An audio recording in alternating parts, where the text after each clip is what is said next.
Enw fi di Ellie Roberts a dwi'n gweithio fel nyrs immuneiddio a nyrs plant yn ysbyty Gwynedd. Dwi yma heddiw i ddeithoch faint mor bwysig ydy hi, rwan mwy nac erioed i sicrhau bod eich plentyn yn mynd am e-pwyntiad brechiad MMA. Os bysa'ch plentyn yn dal salwch fel y frech goch, mae yna posibilrwydd bysa hyn yn gallu arwain at salwch fel pneumonia neu lid yr ymenydd, a bysa hynna yn golygu eich plentyn yn gorfod dod mewn i'r ysbyty.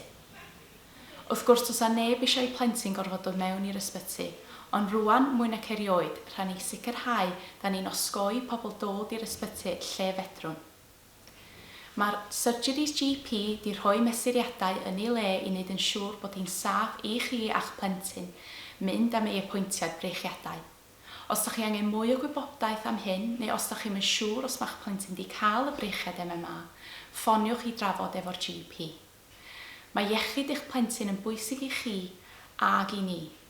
Wrth gwrs, cofiwch os mae'ch plentyn angen dod mewn i'r ysbyty, da ni wedi rhoi mesuriadau yn ei le i wneud yn siŵr bod hi'n saff i chi a'ch plentyn dod mewn.